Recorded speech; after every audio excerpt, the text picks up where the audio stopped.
January 17, 1943, Eastern Front, near Stalingrad. Snow falls without sound. It drifts across shattered steel, frozen earth, and the blackened remains of tanks half buried in ice. The Volga lies somewhere beyond the smoke, unseen, unmoving. German soldiers stand in silence, boots frozen to the ground, rifles held but rarely fired. Their breath rises in pale clouds, disappearing as quickly as hope. Only months earlier, these men marched east convinced they were unstoppable. They had crushed Poland in weeks. France in days. Europe bent before them. Now, surrounded by Soviet forces, their radios crackle with broken orders. Supply aircraft circle overhead, dropping crates that often fall into enemy hands or vanish into the snow. In Berlin, maps still show confident arrows pushing forward. Hitler studies them in warm rooms, insisting that the Sixth Army will hold. That retreat is unthinkable. That surrender is impossible. But here on the ground, reality is already closing in. Fuel is gone. Ammunition is counted by hand. Wounded men are left where they fall, because moving them costs strength. No one is left. What was once the most feared army in the world now waits for orders that cannot change the cold, the hunger, or the tightening ring of steel. This is not the moment Germany lost the war. It is the moment defeat became unavoidable. And it began long before the snow started falling. The reasons lie deeper in the world that shaped Hitler's rise and the choices that followed. The First World War ended without closure. In November 1918, Germany laid down its weapons, not on its own soil, but far from home. There was no invading army marching through Berlin. No cities reduced to rubble. To many Germans, defeat felt abstract, an outcome dictated by politicians rather than soldiers. This perception would become fertile ground for resentment, myth, and revenge. The Treaty of Versailles, signed in June 1919, turned that resentment into policy. Germany lost territory, colonies, and military capacity. Its army was limited to 100,000 men. Tanks were forbidden, aircraft banned. The nation was held solely responsible for the war and forced to pay reparations that strained its economy for years. Inflation destroyed savings. Unemployment followed. The Weimar Republic struggled to govern a population that felt humiliated and betrayed.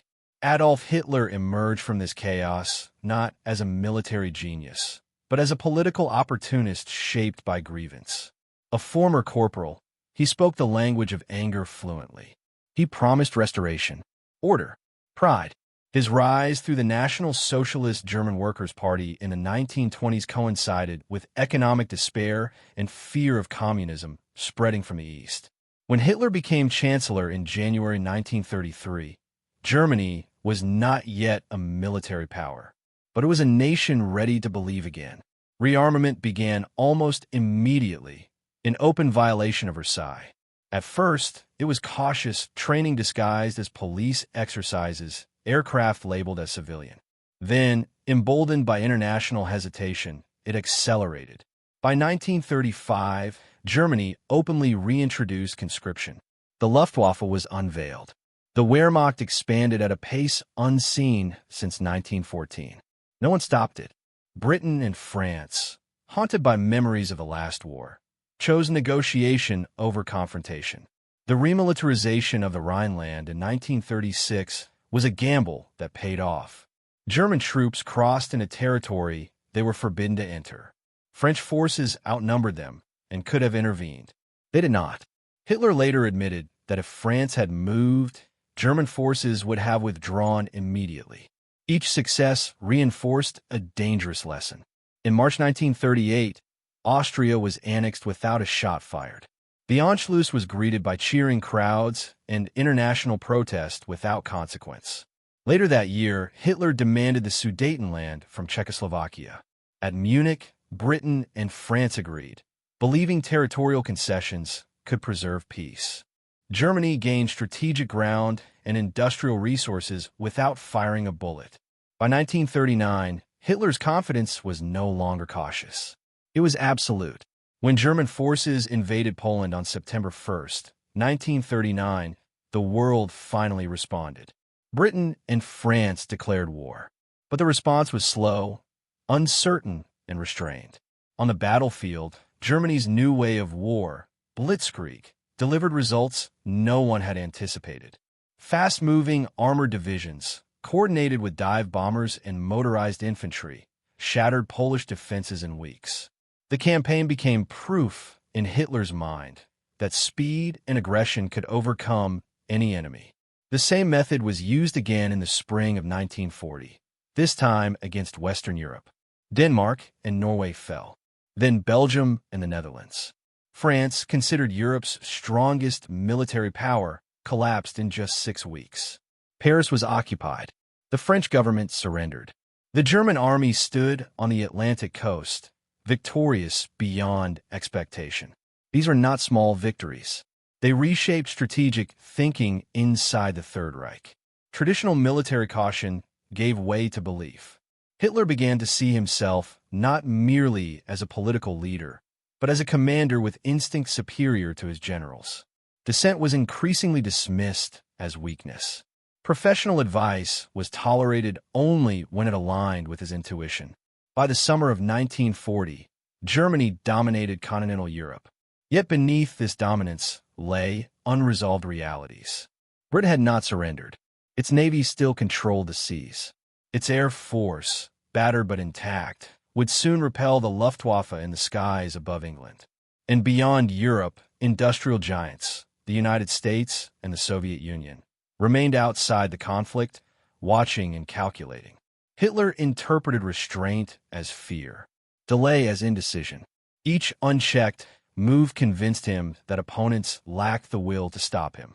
It was this misreading of the world, shaped by early triumphs and diplomatic failures, that laid the foundation for catastrophe. Because the victories that made Hitler believe he could not lose were also the victories that blinded him to what he was becoming willing to risk.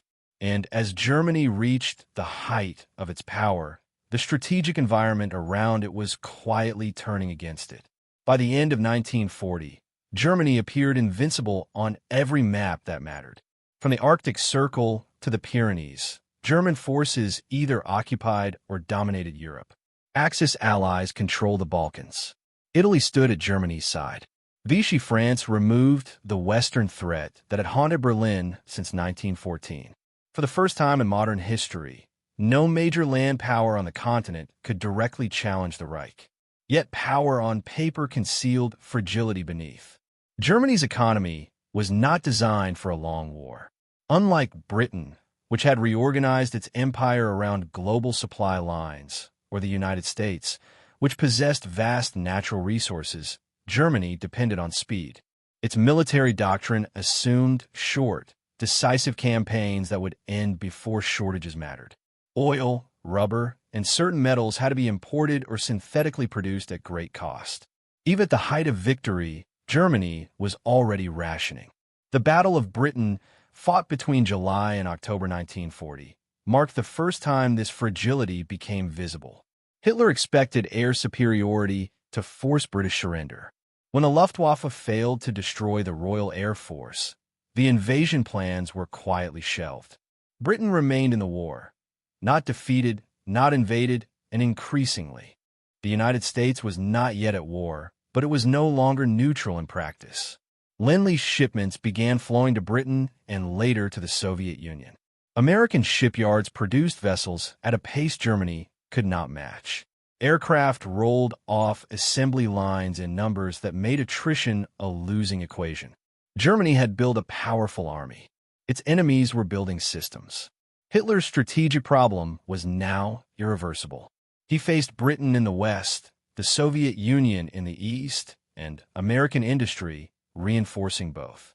Germany had no effective means to knock all three out of the war simultaneously.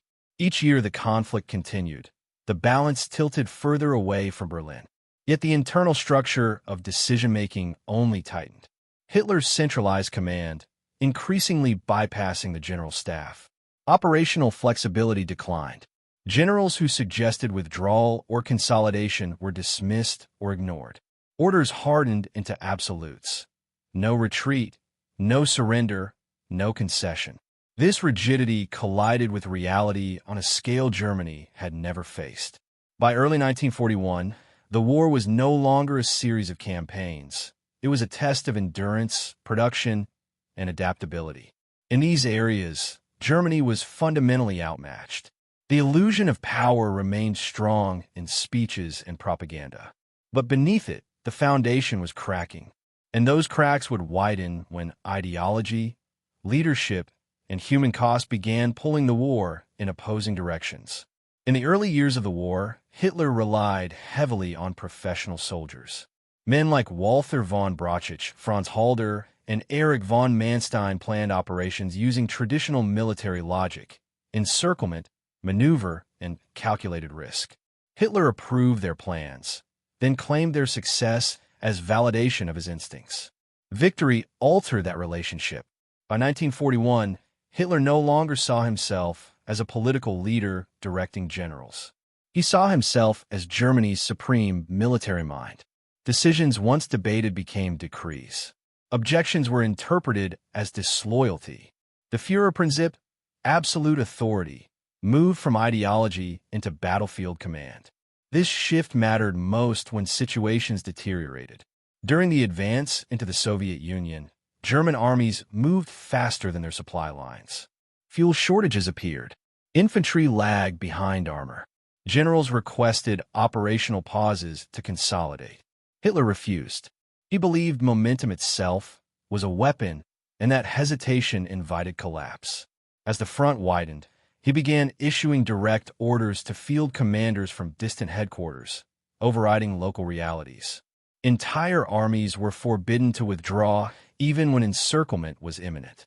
What had once been flexibility became paralysis. Leadership did not fail all at once. It hardened slowly until adaptation was no longer possible. Angle 2. Ideology, when belief replaced strategy. Nazi ideology did not merely justify the war in the East. It shaped how the war was fought. The invasion of the Soviet Union was framed as a racial struggle, not a conventional campaign.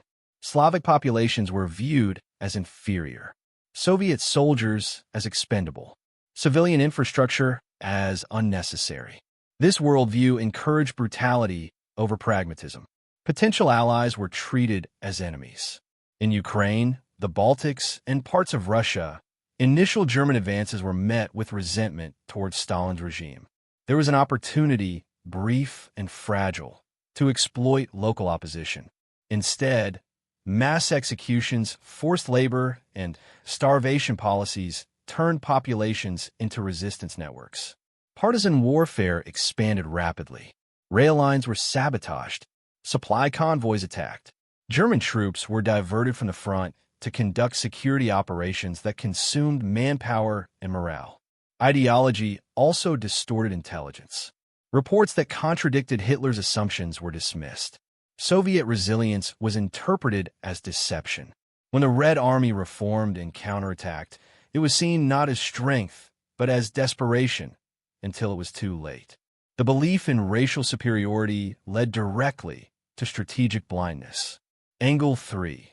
The enemy, underestimating those who would endure. Germany did not lose because its enemies were weak. It lost because they were underestimated. Britain's refusal to surrender after 1940 was not symbolic. It was strategic. It forced Germany to fight a two-front war it could not win. British radar, intelligence, and naval power continued to erode German options year by year. The Soviet Union absorbed losses that would have shattered other states. Entire armies were destroyed in 1941. Millions were killed or captured. Yet the system did not collapse. Instead, it adapted. New commanders emerged. Tactics evolved. Winter, terrain, and sheer scale began working against the invader. Even when German forces reached the outskirts of Moscow, the Soviet government did not flee. Factories continued to produce. Reserves continued to arrive. And beyond both stood the United States. American entry into the war in December 1941 transformed the conflict from a European struggle into a global industrial contest. Germany could still win battles. It could no longer win the war of production. Each enemy brought a different strength, endurance, scale, resources. Germany faced all of them at once. These angles, leadership rigid, ideology corrosive, enemies underestimated, did not operate in isolation. They reinforced one another. Every flawed decision narrowed Germany's options further.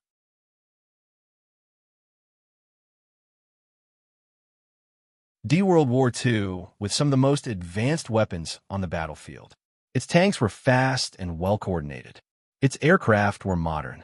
Its officers were trained to exploit initiative. But technological advantage at the front could not compensate for structural weakness behind it. German industry was fragmented. Production was spread across competing firms, often duplicating effort. Standardization lagged.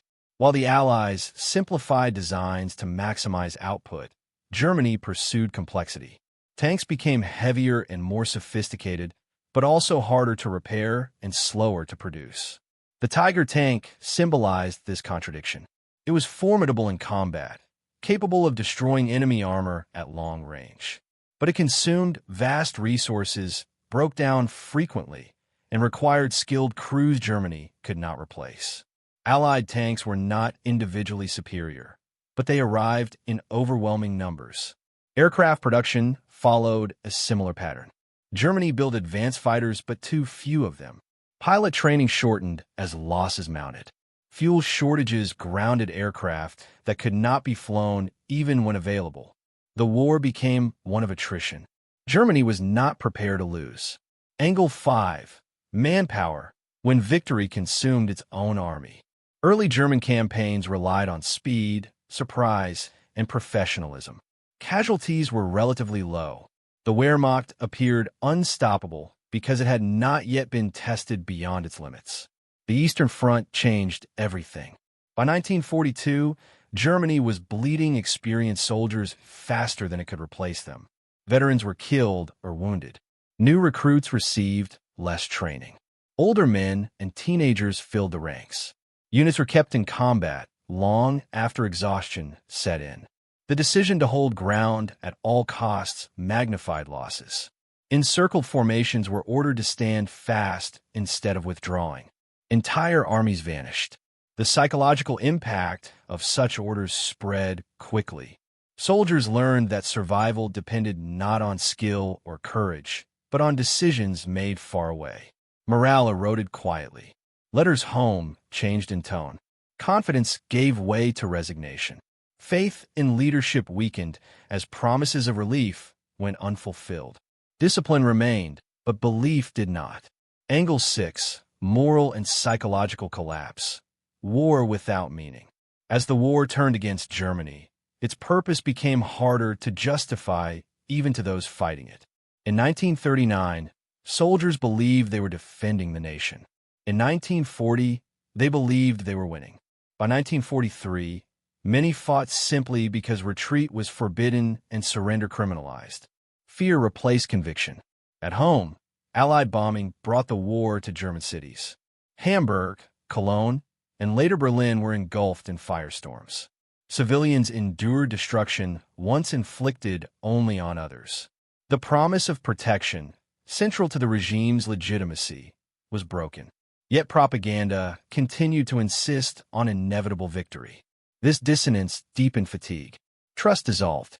The regime responded not with reform, but with repression. Courts-martial increased. Executions for defeatism rose.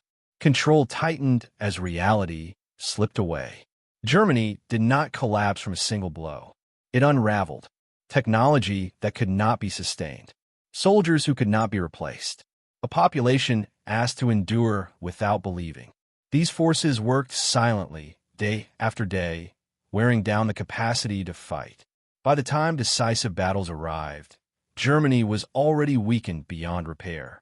And then came the moment when strategic error, industrial imbalance, and human exhaustion converged, when the war crossed from difficult to unwinnable. June 22, 1941. At dawn, artillery thundered across a front stretching from the Baltic Sea to the Black Sea. More than 3 million German and Axis soldiers crossed into the Soviet Union in the largest invasion in human history. Operation Barbarossa began not as a gamble, but as a conviction. Hitler believed the Soviet state would collapse within months. At first, the invasion seemed to confirm every assumption. German armored spearheads cut deep into Soviet territory. Entire Red Army formations were encircled and destroyed. Hundreds of thousands of prisoners were taken in the opening weeks. Command structures disintegrated, roads clogged with retreating soldiers and civilians. To Berlin, it appeared that the final enemy was falling exactly as predicted. But distance changed everything. As summer turned to autumn, German units outran their supply lines.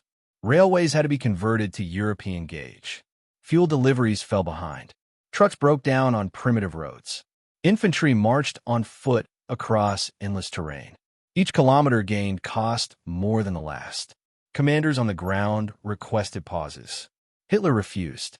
Instead of concentrating on Moscow, the political and logistical heart of the Soviet Union, Hitler diverted forces south toward Ukraine and its resources. The decision fractured momentum. Time was lost. The Red Army regrouped.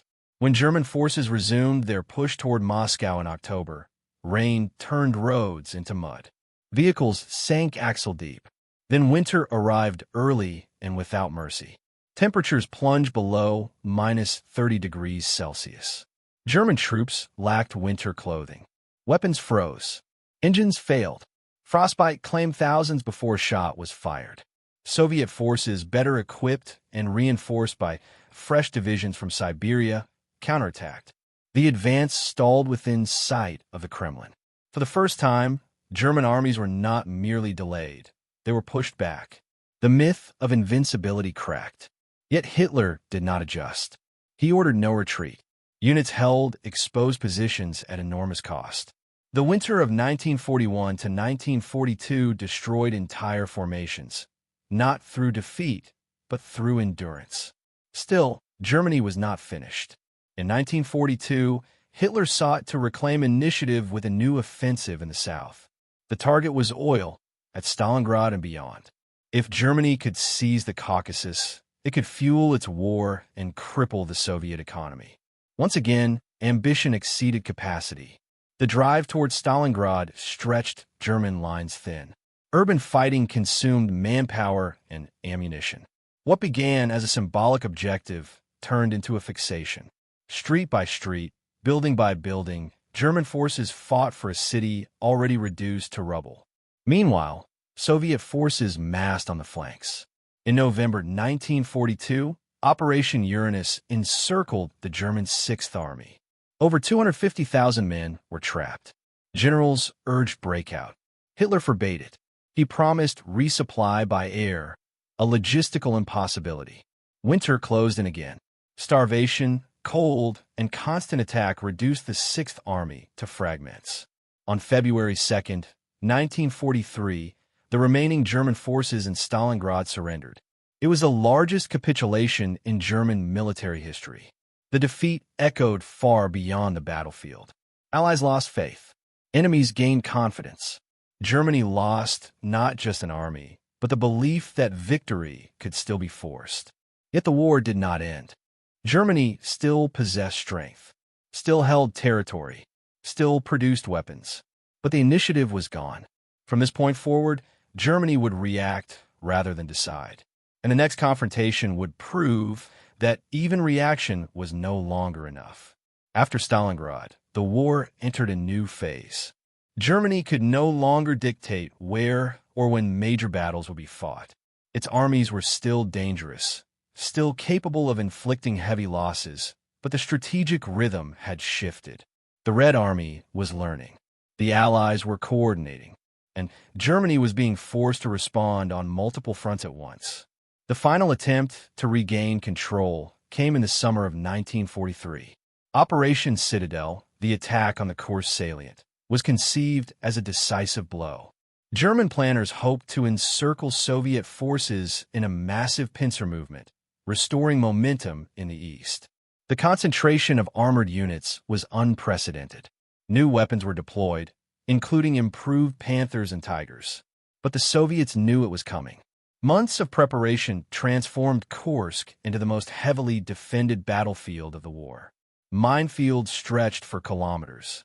Anti-tank guns were layered in depth. Reserves were positioned for counterattack.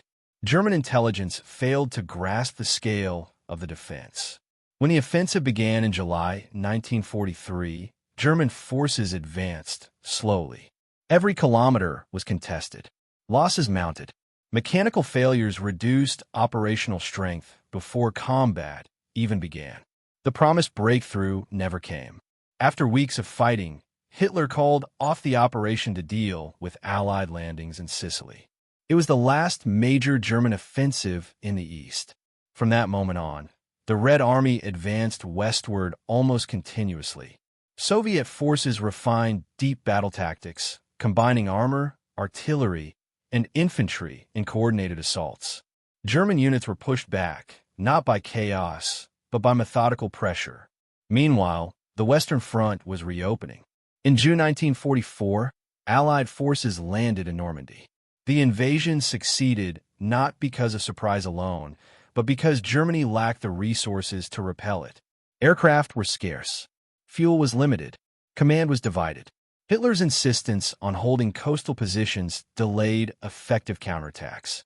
The Allies broke out of the beachhead and surged into France. Germany now faced exactly the war it had sought to avoid, a two-front conflict against enemies whose strength grew daily.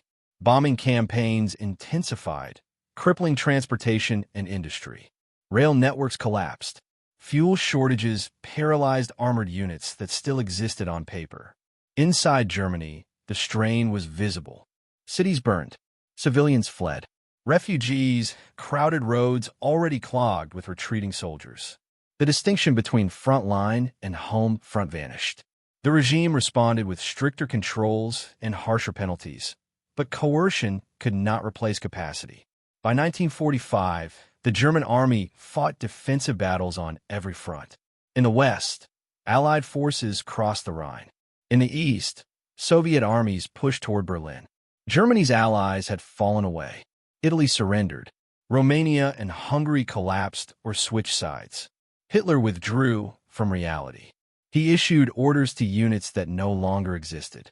He demanded counteroffensives without fuel, troops, or air cover. Maps replaced facts. Loyalty replaced competence. Decisions were made to satisfy belief, not conditions. The war ended not with a single catastrophic defeat, but with the exhaustion of all alternatives. When Soviet troops entered Berlin in April 1945, they encountered a city already broken. The defenders were old men and boys. Supplies were gone. Communication had failed. On April 30th, Adolf Hitler died in his bunker beneath the ruins of the capital. The war in Europe ended days later. Germany had not been defeated by a lack of courage or skill. It had been defeated by a system that could not adjust, a strategy that overreached, and a leadership that refused to accept limits. What remained was the aftermath. A continent changed, a nation shattered, and lessons written in ruins.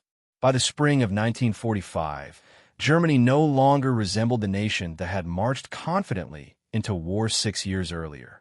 Its cities lay in ruins. Transportation networks were shattered. Industrial centers that once powered the Wehrmacht were silent or burning. Millions of civilians wandered across a collapsing landscape, displaced by bombing, invasion, and retreat. The physical destruction was total, but the psychological collapse ran deeper.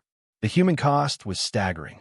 Approximately 6 million German soldiers were killed during the war. Millions more were wounded or captured. Entire generations were hollowed out. On the Eastern Front alone, casualties reached a scale without precedent. Units that once measured strength in divisions now counted survivors in dozens. Civilian suffering expanded as the front lines closed in. Allied bombing campaigns devastated urban centers. Hamburg's firestorm in 1943, Dresden in 1945, and countless smaller raids erased neighborhoods in hours. Air raid shelters became homes. Ration cards replaced markets. Normal life disappeared. The state that promised security could no longer provide shelter. In the East, The advancing Red Army brought liberation from Nazi rule and terror of another kind. Civilians fled westward in freezing conditions, often under attack. Entire communities vanished. Violence and retribution accompanied the collapse of German authority. The machinery of the regime disintegrated unevenly. Some officials attempted to preserve order. Others fled or committed suicide. Military command fractured as communications failed. Local commanders surrendered without orders, recognizing the futility of further resistance. Elsewhere, fanatical units fought on, clinging to ideology even as defeat was undeniable. The Nazi leadership structure collapsed inward. With Hitler dead, there was no unifying authority left. The government he had built around absolute loyalty had no mechanism for succession or compromise. What remained was chaos. Germany surrendered unconditionally on May 7, 1945. The war ended, but the reckoning began. Allied occupation divided the country into zones. Cities were administered by foreign armies. The symbols of the regime were dismantled. Trials exposed crimes that extended far beyond the battlefield: systematic murder, forced labor, and genocide on an industrial scale. For many Germans, defeat forced confrontation with realities long obscured by propaganda. For others, survival came first. Food, shelter, and stability mattered more than ideology. The past was everywhere, but the future was uncertain. The consequences of Hitler's defeat reached beyond borders. Europe was reshaped politically and physically. Empires collapsed. New divisions formed. The Soviet Union emerged as a superpower, extending influence deep into Eastern Europe. The United States assumed a permanent role in European security. The world entered a new era defined not by continental wars, but by ideological standoff. The war that Hitler had begun to dominate Europe ended by redefining it entirely. But the effects did not stop with territory and power. They settled into memory, law, and identity, shaping how nations would understand war, leadership, and responsibility. And to grasp what this defeat ultimately meant, one must look beyond destruction to the lessons carved into its aftermath. The final months of the war revealed Germany stripped of its illusions. In Berlin, infrastructure had failed. Communications were erratic.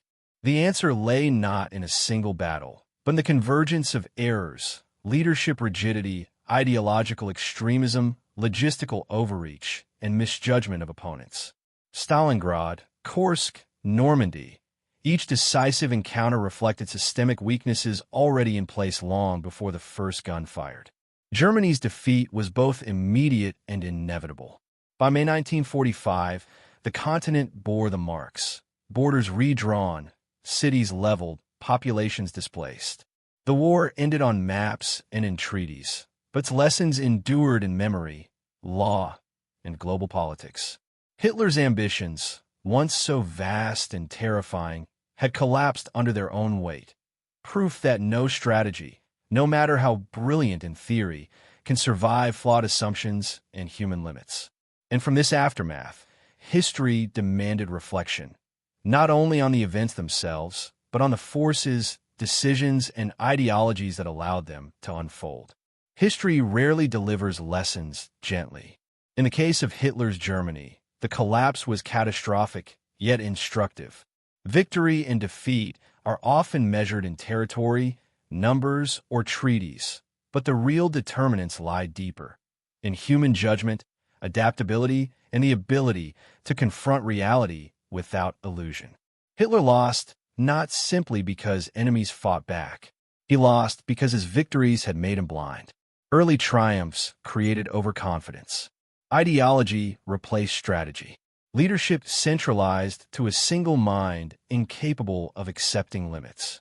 Resources were mismanaged, production overextended, and manpower exhausted. The mechanisms of war, the armies, the factories, the logistics, were subordinated to belief, and belief cannot replace capacity. The lessons extend beyond strategy. Wars are systems. Technology and weaponry matter, but so do morale, adaptability, and judgment. Overreach, hubris, and inflexibility erode advantage faster than enemy fire. Total victory is impossible if decision-makers refuse to see reality. Even the most powerful army can fail when human error, ideological rigidity, and misjudged adversaries converge. Yet the story is also one of human endurance and consequence. Civilians endured bombings, starvation, and dislocation. Soldiers faced impossible odds. Nations confronted moral and ethical reckoning. From destruction rose international law, new alliances, and a global awareness that unchecked power threatens not just armies, but humanity itself. The collapse of Nazi Germany was absolute, but it was also inevitable once the system's contradictions became irreconcilable. Momentum could not be recovered. Opportunity, once lost, could not be recreated. What remained was the silence after the guns, the cities in rubble, and the lessons etched into history. Hitler's defeat reminds us that power, no matter how immense, is fragile when divorced from reality. Strategy without pragmatism, ideology without restraint, and command without counsel are recipes for collapse. Victory is never guaranteed, and overreach carries a cost that is paid in full by leaders and by the world they shape. The war that Hitler could not win teaches a timeless truth, that history is shaped not only by armies and weapons, but by choices, judgment, and the limits of human ambition. And in that understanding lies the reason why Hitler lost.